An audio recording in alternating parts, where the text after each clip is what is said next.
Saya dengan Ustaz Solah, saya kakaknya. Jadi sabolongan. Ya, asli. Tapi insya Allah lebih muda saya, karena saya yang pegang mic sekarang. Ya, lebih ganteng saya. Tapi kalau lakunya duluan dia. Saya berangkat ke Hadramut, ke Yaman, dia nikah. Saya penyaman. Iya. Jadi saya ke Yaman, ini ke Nyaman. Beda dikit ya. Jadi cintanya istri saya itu sudah tidak diragukan lagi, karena sudah menunggu 5 tahun. Apa namanya, novel di atas Raja Cinta, saya di atas Sultan Cinta. Ya. Padahal itu nama kakak saya. Tapi luar biasa, kakak saya masih di Yaman, namanya sudah terkenal di Kuningan. Ya, saya sudah tenarkan duluan. Justru nama saya yang nggak ada kenal. Tapi nama kakak saya yang terkenal di mana-mana. Siapa? Ustaz Fauzan, Ustaz Fauzan.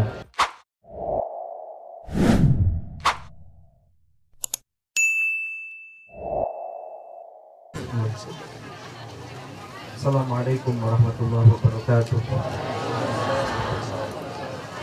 Alhamdulillah wassalatu wassalamu ala Rasulillah wa ala alihi wa sahbihi wa mawalah, amma ba'd. Yang kita selalu harapkan doa barokah ilmunya guru kita semua, Buya Yahya, yang kita doakan semoga beliau panjang umur, sehat walafiat, selalu membimbing kita semua sehingga kita mendapatkan menjadi hamba-hamba yang diridhoi oleh Allah Subhanahu wa taala, yang dicintai oleh baginda Nabi Muhammad sallallahu alaihi wasallam. Yang saya hormati guru-guru kita semua, ada Al-Ustaz Muhammad Saleh dan juga ada Al-Ustaz Muhammad Ahmad Solahuddin. Walaupun sebenarnya namanya Solehuddin, cuman karena ada Muhammad Soleh akhirnya Solahuddin, gitu ya. Itu ceritanya, tapi nanti dia yang cerita. Alhamdulillah, yang saya hormati para hadirin hadirat, para pendengar radioku, yang insya Allah pada pagi menjelang siang hari ini kita dapat rahmat dari Allah Subhanahu wa taala.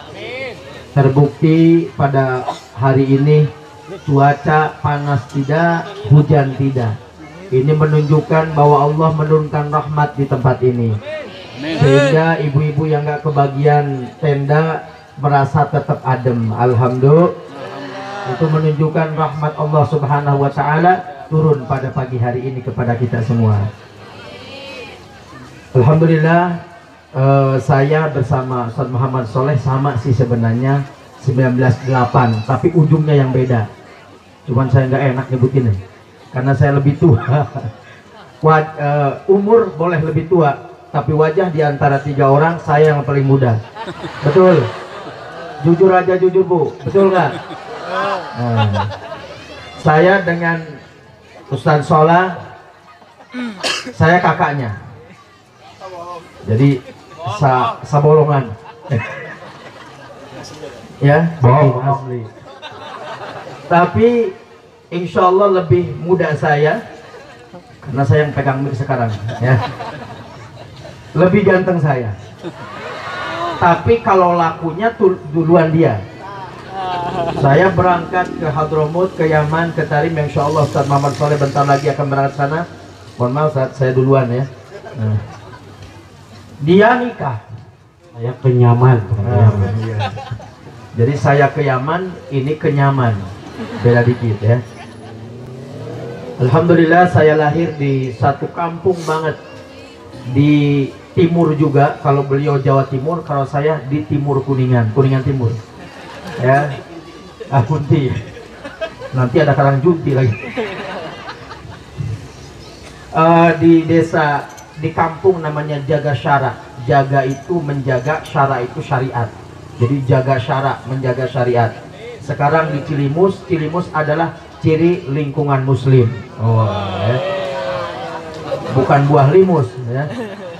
Masya Allah. Dan saya LC lulusan Cilimus. Bukan lisensi. Saya lahir di satu kampung di Jaga Syara, di desa Cieri, kecamatan Cidahu. Saya SD di sana. Begitu selesai SD, Saya masih ingat hari Sabtu dibagi ijazah, hari Ahadnya langsung pindah ke Cilimus. Dan perjalanan sejarah kenapa pindah itu banyak sekali, panjang sekali. Pada intinya kami di sana bersama orang tua sebenarnya dikasih amanat untuk meneruskan pesantren. Akan tetapi begitu yang memberikan amanah ini wafat, akhirnya bermasalah. Dan orang tua saya ini kayak gimana ya, beliau yang dikasih mandat, yang dikasih hibah, akan tetapi tidak bisa menguasai. Akhirnya lapor ke mertua, dan mertua kebetulan habis ngisi pengajian di Cilimus, katanya ada orang yang mau ngasih tempat buat pesantren tapi minta kiainya dulu. Coba aja dicek ke sana, barangkali cocok. Begitu ke sana kita lihat waktu itu masih sawah, airnya banyak, ini kayaknya seger nih, cocok ya. Akhirnya singkat cerita tahun 96 pindah ke Cilimus, dan ke Cilimus itu hari Ahad, Senin, Selasa, Rabu saya langsung diberangkatkan ke pesantren. Jadi saya nggak di Cilimus tuh baru hidup 4 hari di sana, langsung pindah pesantren. Mondok ya, mondoknya saya pernah di Jawa, di Rembang, yaitu di Syekhina Mbah Minanur Rahman. Beliau menantu dari Syekh Fadl As-Sunari. Syekh Fadl ini banyak sekali karangan kitabnya.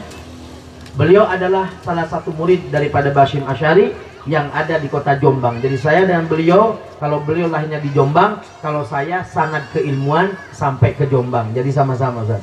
Ya, jadi kita saudara ya. Dan Syekh Fadl ini juga beliau punya ayah Mbah Syakur. Mbah Syakur ini punya guru namanya Syekh Nawawi Al-Bantani. Jadi keilmuan insya Allah saya, beliau dan yang lainnya juga insya Allah dengan sanad guru-guru yang jelas ya. Amin. Ya Rabbal. Habis itu saya mondok di Rembang, di kota di kampung di Sedan namanya. Sedan itu dari kata Sayyidan, ada seorang wali di sana namanya Sayyidan. Nah di sana itu Bu, dulu waktu saya awal mondok di sana, Masya Allah, di pasar itu nggak ada ibu-ibu, semua bapak-bapak, ibu-ibu di rumah semua. Di sana itu tukang beca saja hafal Quran, bisa baca kitab, itu nggak aneh. Orang-orang kalau di toko ya, itu kalau nggak ada pembeli, dia ambil lacinya, sorongnya ditarik, set, itu di dalamnya ada kitab, pada baca kitab ya. Kalau ada pembeli ditutup lagi, sehingga mereka tukang beca saja mungkin kalau di Kuningan jadi kiai. Itu di sana ya, alhamdulillah. Dan ketika saya pada tahun 2008 saya berangkat ke Hadramut, waktu itu adik saya ini sedang belajar di Buya ya. Dia kasih informasi, katanya ini ada tes untuk ke Yaman. Akhirnya saya coba ikut tes di Bekasi, di Al Khairat. Habis tes selesai, nggak ada kabar. Ini lulus apa enggak? Saya tanya teman saya sekaligus saudara yang ada di sini di Lengkong, udah ada informasi belum? Udah, lulus. Waduh, saya kok nggak dapat informasi, berarti nggak lulus ini. Akhirnya saya telepon Habib Hasan Al-Jufri, Bib, gimana? Saya lulus enggak? Kata beliau, ente pengennya lulus apa enggak? Waduh. Saya bilang, ya pengennya lulus. Ya udah lulus. Loh, beneran ini Bib? Beneran katanya. Ternyata memang informasinya belum dibagi. Cuman saudara saya ini dia punya kakak yang pernah mondok di Yaman, jadi dia tanya langsung, makanya informasinya udah duluan gitu ya. Saya udah kaget, jangan-jangan nggak lulus ini, berarti goblok. Tapi alhamdulillah atas izin Allah SWT saya lulus. Akhirnya tahun 2008 saya berangkat ke Yaman. Sebelum berangkat ke Yaman saya lulus dari Sedan, Rembang, Jawa Tengah, perbatasan Jawa Tengah Jawa Timur. Sampai ke rumah baru 2 hari selesai lulus, itu langsung ada yang datang yang minta saya 3 orang. Waduh. Jadi kalau jadi santri itu enak. Lagi mondok, gak pernah mikirin calon. Begitu selesai mondok langsung ada yang nawarin 3. Keren apa enggak? Mantap kan? Namun tambahkan satu lagi, ada 4.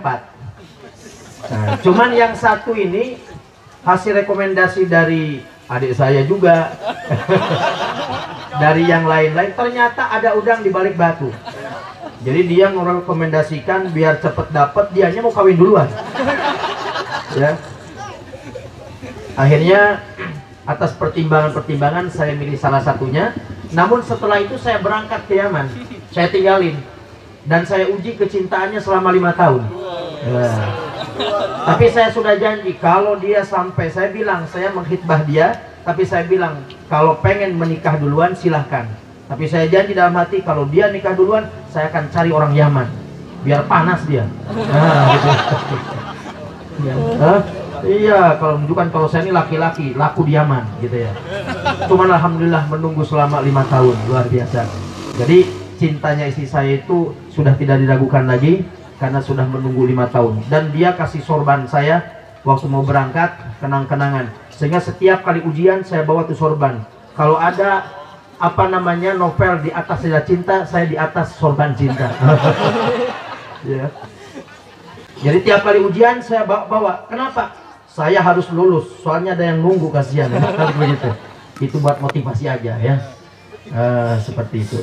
Akhirnya saya belajar di Hadramut, di kota 1000 wali, di mana di sana para wali-walinya banyak, ratusan ribu wali, sehingga di sana yang haul jarang. Kalau dihaulin tiap hari haul. Kalau di kita kan ulama walinya jarang, makanya ada haul. Di sana wali-wali meninggalnya terus-terusan, tiap hari haul nanti.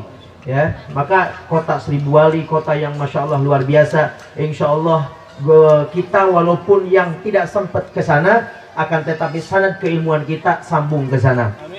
Guru kita Buya Yahya, beliau belajar dari Yaman, dan beliau kalau secara alma mater senior saya karena sama-sama di Al-Ahqaf. Beliau adalah orang yang pertama kali dari Indonesia yang belajar di Universitas Al-Ahqaf ya. Saya angkatan ke-14, bedanya 14 tahun sama beliau ya, beliau yang pertama, saya ke-14. Dan setelah selesai dari Hadramut Yaman, yang insya Allah beliau ini Ustaz Muhammad Soleh akan berangkat bersama istrinya. Jika nama mau 2 tahun lebih, kalau sama istri sih aman ya. Semoga dilancarkan rezekinya, dilancarkan belajarnya. Amin. Jadi kita semua keilmuan kita sampai ke Yaman. Walaupun mungkin sebagian di sini ada yang tidak ke Yaman, tetapi keilmuan kita sambung kepada mereka-mereka, di mana insya Allah siapapun kita berdoa kepada Allah, semoga kita ada kesempatan untuk sampai ke Yaman. Amin. Pulang dari Yaman 2013, yaitu selama 5 tahun di sana. Tidak pulang juga sama Ustaz saya. Begitu saya pulang, saya udah ngebayang kayak di film-film ada tulisan Ahmad Fauzan gitu ya di bandara kan. Begitu saya turun, lihat mana ini gak ada. Cari, saya telepon di mana, sama-sama nggak tahu. Saya nggak tahu di mana, yang keluarga jemput ini termasuk yang jemput juga nggak tahu di mana. Di mana ini? Wah, ada pintu apa namanya? Ya G3 ini nggak tahu. Pokoknya di sini dah cari dah. Hanya cari, alhamdulillah ketemu. Dan yang pertama kali nemuin saya ini selalu ada. Masya Allah. Ketemu luar biasa dengan keluarga. Akhirnya waktu itu saya mau berangkat ke Yaman itu sudah sering ke Buya. Bahkan di Sumber waktu itu baru ada saung dari apa namanya, dari bilik-biliknya, baru ada saung sama tiang-tiang apa namanya itu yang besi gede-gede namanya, yang aula itu baru besi-besinya aja. Waktu itu saya berangkat ke sana dan pulang, kata beliau, kata Buya, ente isi di radio katanya. Wah, saya nggak bisa Buya. Udah, bismillah. Buya ini bisa seperti ini, terkenal, bisa menyampaikan ilmu dengan mudah dan sebagainya di radio. Maka ente ke radio. Di radio tuh enak, kata beliau. Ente ngaji nggak pakai peci pun bisa. Ya, sambil makan, sambil apa juga bisa. Yang penting nggak kelihatan aja. Gak ada suaranya kucap-kucap gitu. Ya. Nah, kalau istirahat lagi iklan kan bisa BAB dulu. Ini Ustaz Iqbal. Ya. Tiap iklan bentar lari dulu BHB. Cuman luar biasanya dia cepet banget kalau BHB, nggak tahu tuh. Masya Allah. Saya kadang-kadang ya, kadang-kadang kalau mau dicicil kayaknya ya. Kalau mau ngaji, kalau mau siaran dimulai, biasanya suruh makan dulu kadang-kadang ya. Ini suka duka yuk luar biasa. Saya ke radio pernah kehujanan, naik motor. Ini suka dukanya luar biasa ya. Jangan dianggap enak aja. Ibu mungkin nggak tahu siaran aja. Padahal itu tadi habis kedinginan, basah dan sebagainya. Bahkan saya pernah dipayungin payung yang buat jualan tuh. Apa namanya tuh? Yang paling gede, masya Allah luar biasa. Ini saking barokahnya dianterin dengan payung yang gede banget. Untung yang bawa nggak ke bawah angin ya. Akhirnya pesan beliau, ngisi di radio, ngaji di sana enak, gak usah capek, ente gak usah keliling sana sini, duduk doang, didengerin orang dari mana-mana. Itu pesan beliau dan alhamdulillah saya pegang sampai hari ini, dan sampai hari ini masih mengisi. Ini belum mulai, insya Allah besok ya, karena kesibukan saya kebetulan ya banyak tamu santri baru dan lain sebagainya. Saya mengaktifkan dulu di rumah dan alhamdulillah saya menikah pada tahun 2013 akhir. Anak alhamdulillah baru 4, istri baru 1 ya, istri baru 1, anak baru 4 ya. Kenapa anaknya sudah 4 padahal segini? Ya memang hiburan saya hanya itu doang ya, nggak ada lagi. Mau nongkrong nggak pantas, pas nongkrong Ustadku nongkrong, baru juga mau nongkrong Pak Ustadz, waduh nggak jadi nongkrong, nggak enak. Ya udah hiburannya di rumah saja. Kedua pakai sarung jadi gampang ya. Masya Allah. Saat ini saya aktif di pondok, di rumah bersama para santri. Alhamdulillah saat ini sekitar ada 1.300 santri. Mohon doa semoga dilancarkan, diberikan keikhlasan, kesabaran, ketabahan, dapat mencetak para ulama-ulama, pejuang-pejuang Ahlussunnah wal Jamaah. Amin ya rabbal alamin. Mungkin itu saja untuk wafat, semoga panjang umur, sehat walafiat. Gak usah dibahas ya. Sekian, assalamualaikum warahmatullahi wabarakatuh. Waalaikumsalam warahmatullahi wabarakatuh. Waalaikumsalam warahmatullahi Alhamdulillahirabbil alamin. Wassalatu wassalamu ala sayyidil mursalin wa ala alihi wa sahbihi ajma'in. La haula wa la quwwata illa billahil aliyyil azim. Asyhadu an la ilaha illallah wahdahu la syarika lah wa asyhadu anna sayyidana Muhammadan abduhu wa rasuluhu la nabiyya ba'dah. Amma ba'd. Yang saya hormati dan saya cintai guru kita tercinta Yahya beserta keluarga, yang mudah-mudahan Allah Subhanahu wa taala selalu berikan kesehatan, umur panjang, dalam ketaatan, sehat walafiat. Tidak lupa kembaran saya Al-Ustadz Ahmad Fauzan LC dan juga Al-Ustadz Muhammad Soleh. Bapak-bapak dan juga ibu-ibu jamaah pendengar radio Kuningan, yang mudah-mudahan Allah Subhanahu wa taala memberikan kepada kita semua di kesempatan pagi hari ini keimanan, ketakwaan, sehingga kita semua pada kesempatan kali ini dapat bersama-sama berkumpul di tempat yang mudah-mudahan dimuliakan oleh Allah Subhanahu wa taala dan mendapatkan ridha dari Allah Subhanahu wa taala. Amin ya rabbal alamin. Pertama-tama kita panjatkan puji syukur kehadirat Allah Subhanahu wa taala. Alhamdulillah pada kesempatan pagi hari ini kita bersama-sama berkumpul di tempat yang mulia dengan tujuan yang mulia. Mudah-mudahan kita semua termasuk daripada golongan orang-orang yang mendapatkan kemuliaan dari Allah di dunia dan di akhirat. Salawat dan salam kita sama-sama curah limpahkan kepada Tuhan kita Habibana wa Nabiyana Muhammad sallallahu alaihi wasallam, pada keluarganya, para sahabatnya, para tabi'in tabi'atnya, juga tidak lupa kepada kita selaku umatnya. Mudah-mudahan kita semua mendapatkan syafaat yang berkiamah. Amin amin ya rabbal alamin. Alhamdulillah pada kesempatan kali ini yang biasa hanya sekedar mungkin mendengarkan suaranya, akan tetapi pagi hari ini kita bisa bersama-sama bertemu, bertatap muka. Mungkin di antara pendengar semuanya ada yang belum tahu seperti apa sih wajah-wajah yang biasa terdengar suaranya di radio ya. yang hanya biasa mendengarkan suaranya saja tanpa melihat wajah. Alhamdulillah setelah sekian tahun ada pandemi, maka baru saat ini kita semuanya dapat berkumpul. Alhamdulillah, mudah-mudahan semuanya diberikan kebahagiaan oleh Allah Subhanahu wa taala. Dan saya lihat semuanya wajah-wajah bahagia, karena dari mulai awal tadi selalu tersenyum ya, selalu terlihat bahagia. Mudah-mudahan Allah berikan kita kebahagiaan selamanya. Ada istilah tak kenal maka tak sayang, yang apa tadi sudah dibicarakan oleh Ustadz Muhammad Soleh yang awal tadi ya, yang paling tua. Saya paling muda, masih 18 tahun.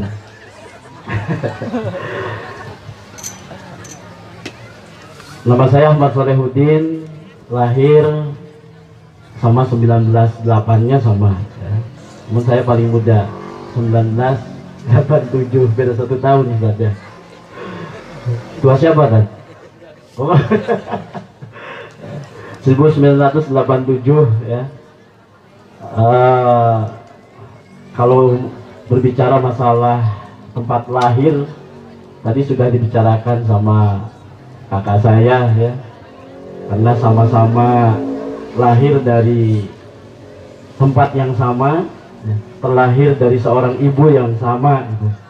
Jadi di satu tempat yang perkampungan, akan tetapi banyak meninggalkan kesan. Dan waktu itu kalau kakak saya waktu pindah ke Cilimus, ketika keluar dari SD, saya waktu itu masih kelas 3 SD. Kelas 3 SD saya pindah ke Cilimus, kemudian melanjutkan sekolah SD hanya sampai kelas 5 SD. Nah, jadi saya nggak punya ijazah SD. Kelas 5 saya keluar. Waktu itu dulu kalau kenaikan kelas ada liburan 1 bulan, maka saya memutuskan untuk mondok di salah satu pondok pesantren yang ada di desa Cieri, yaitu pondok pesantren An-Nawir yang diasuh oleh Al-Maghfurlah Al-Habib Ali bin Husain Al-Kaf. Waktu itu santri masih ada sekitar 6 orang, 7 orang sama saya di pondok pesantren An-Nawir desa Cieri. Waktu itu saya kelas 5 SD. Kemudian diantar oleh orang tua untuk mondok di sana hanya untuk 1 bulan saja sebetulnya.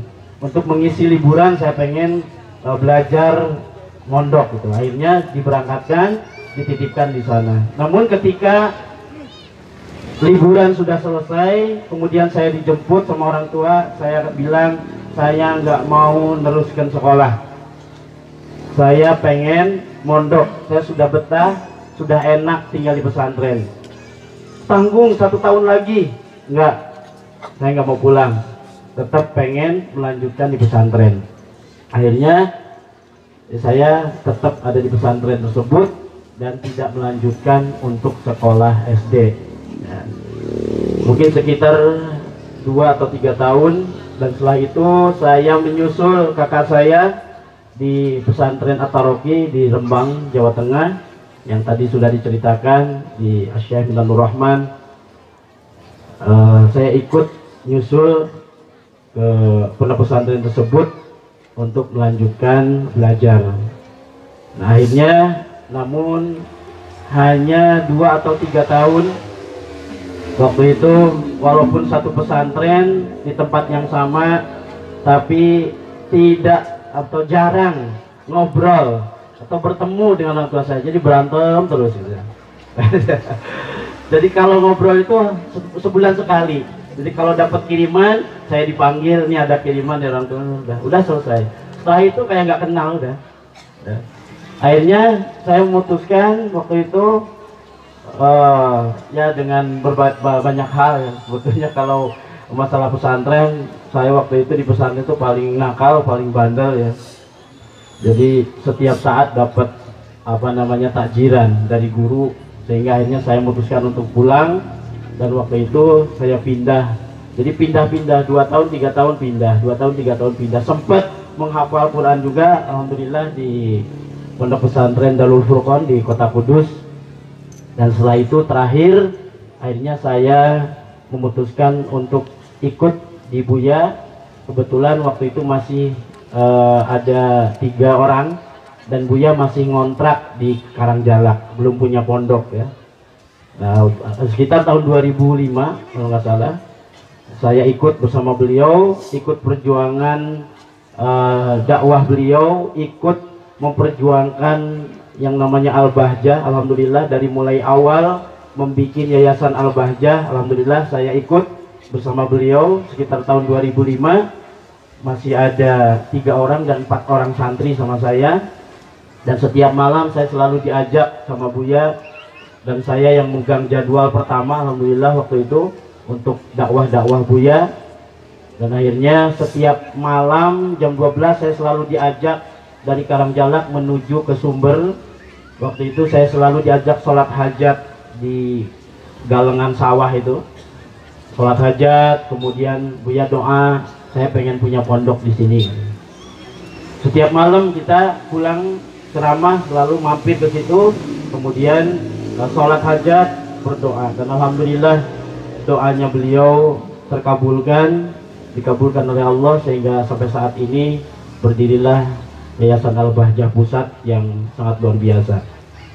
Nah, setelah keluar dari Al-Bahjah, nah kemudian waktu itu saya pulang di rumah ya, dan kakak saya mendapatkan informasi dari Al-Bahjah bahwasanya ada pendaftaran untuk mahasiswa untuk ke Yaman. Akhirnya saya kasih info ke kakak saya dan orang tua. Akhirnya orang tua memutuskan untuk udah kakak dulu lah ibaratnya ya, untuk berangkat ke sana. Akhirnya beliau berangkat ke sana, dan waktu itu berangkat ke Yaman. Dan apa yang sudah tadi diceritakan, kalau beliau berangkat ke Yaman, saya berangkat ke Yaman. Jadi akhirnya 1 tahun beliau di sana, saya langsung informasikan, mohon maaf saya nikah duluan ya. Gantengnya boleh kalah, tapi lakunya saya duluan. Apa ya. Nah, akhirnya setelah beliau berangkat 1 tahun dan saya menikah, waktu itu di sini ada Wadi FM. Setelah keluar dari Buya, saya memegang salah satu radio, waktu itu Wadi FM. Mungkin sampai saat ini masih ada pendengar-pendengar Wadi FM dulu ya. Dan saya minjem nama kakak saya. Jadi waktu di Wadi FM saya pakai nama Fauzan ya. Jadi terkenal nama saya waktu ngisi di Wadi FM dulu namanya Ustadz Fauzan. Padahal itu nama kakak saya. Tapi luar biasa, kakak saya masih di Yaman, namanya sudah terkenal di Kuningan. Ya, saya sudah tenarkan duluan. Justru nama saya yang nggak ada kenal. Tapi nama kakak saya yang terkenal di mana-mana. Siapa? Ustadz Fauzan, Ustadz Fauzan. Sampai waktu itu ada pertemuan juga ya, Ashab Wadi kalau dulu ya, di Brebes.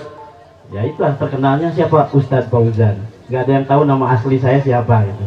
Nah setelah Wadi FM menghilang, tahu kemana ya, ada radio Kuningan. Saya dengar bahwa Buya beli radio di Kuningan. Akhirnya alhamdulillah bisa bergabung kembali, bisa aktivitas kembali ya.